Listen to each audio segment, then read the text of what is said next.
I recently finished watching the first 2 seasons of DC's animated show Harley Quinn, and let me tell you, I had a hoot. A real rollicking good time. And since I know a lot of my viewers have been wanting me to talk DC for some time, and because I plan to make more videos on this show in the future, I thought it might be fun for me to make a video setting out the case for this show, but one that doesn't just talk about the same general strengths of the project that I've seen discussed everywhere else. So here's my top 6 reasons you should watch Harley Quinn. The first reason to watch Harley Quinn is that you can watch Harley Quinn just by itself. There's no big shared universe here, the sort DC animation is known for.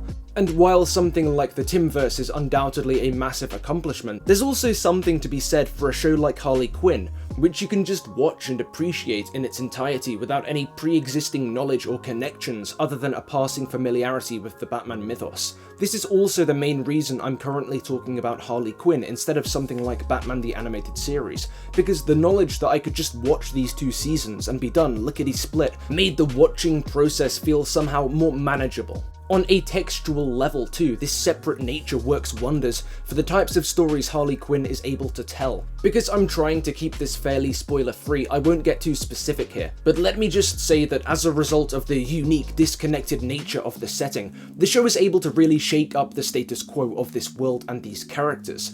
This type of thing really ramps up towards the end of season 1 and into the second season, and by taking this version of Gotham into these wacky places, the show's able to tell some really singular stories. The freshness of this standalone world extends to the show's supporting cast too, with lesser known characters such as those in Harley's crew getting brand new takes that work really well with the show's tone. But are we really war criminals? No one thinks they're a war criminal. Then you find yourself aiding a separatist movement to overthrow a democratically elected leader and boom! You're a war criminal! Speaking of the show's tone though, let's get to my second reason. Harley Quinn starts off not great. The first episode or 2 aren't bad, but they're just not great. A large part of this is down to the tone of these first installments. There's initially a greater vulgarity to the show. It starts off feeling like a series desperate to remind you that it's R-rated or for adults or whatever. What's more, while these initial episodes do contain the seeds of the same emotional intensity and maturity we will see develop later in the show's run, these come alongside a more juvenile comedic sensibility. Thankfully, these issues are pretty much gone by the halfway mark of season 1 though, with the show having gently course-corrected into a slightly different tonal balance, one which would remain more or less unchanged going forward. After this point, the show is still raunchy, rude, and gory, but it stops feeling like it's playing up these aspects intentionally. And this speedy self-diagnosis and self-correction is good for 2 reasons. One, it means you've only got to watch a few episodes before the project fully hits its stride, and 2, it bodes well for the future. If any other issues crop up, it seems safe to say that this show will recognise and address them post-haste. But this takes us to reason 3. The third reason you should watch Harley Quinn is that, unlike pretty much any other animated properties I've talked about on this channel, it's still going. There's 2 seasons out currently, but the third is mostly done, I think, and it's pretty much confirmed to be out later this year.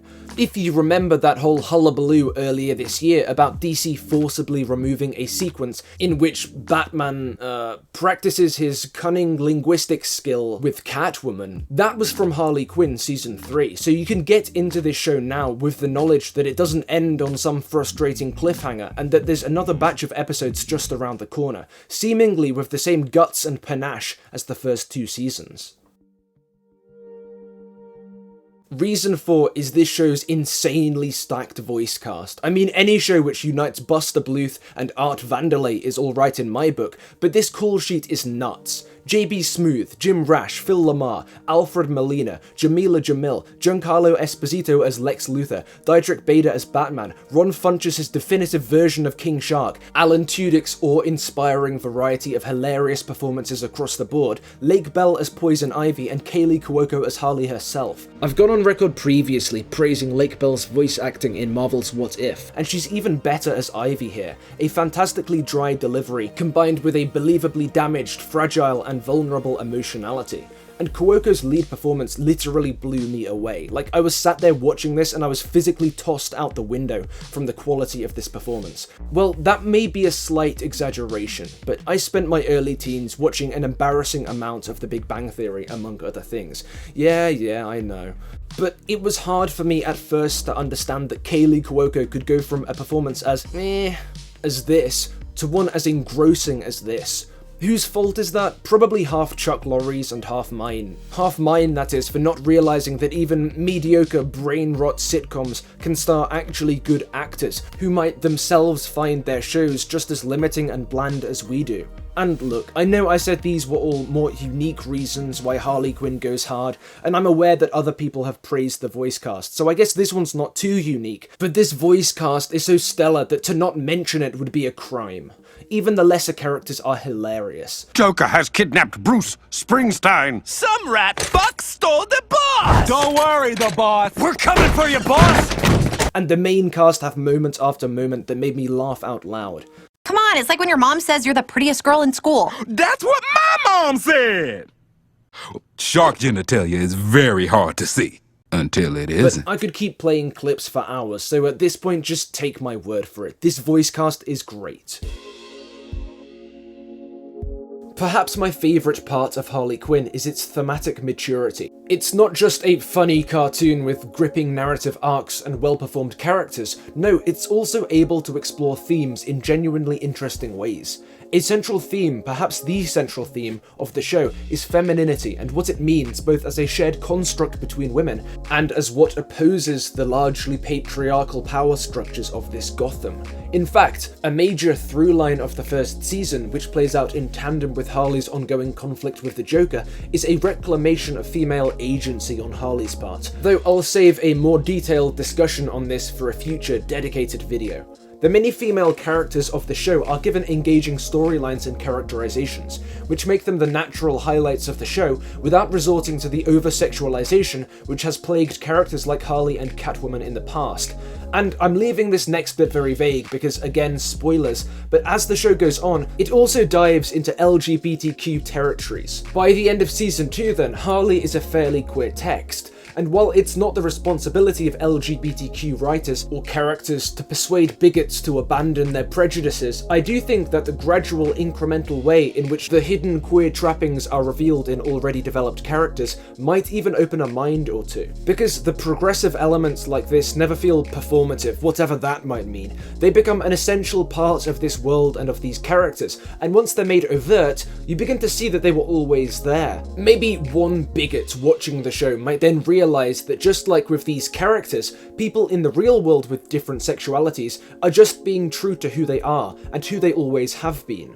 But I don't think it's right or even worthwhile to approach queer texts purely on the basis of their impact upon straight cis viewers. So I'll also say that I very much enjoyed these elements as they came into play and felt they added a new level of emotional depth to the proceedings. One of the benefits of making a Discord server for this channel though, is that I now know a fair amount of my viewers fall somewhere within the various realms of queerdom, so I'd be interested in hearing in the comments if any of you can speak to the aspects of this show's exploration of sexuality that I might have missed. And the final reason, perhaps the most important reason of all, is Bane.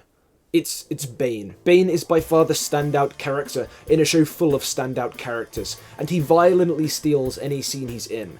Chicken satay? Yeah, sure. I will blow you up, you chicken satay. Oh, my brother! Look, I am stomping on your face!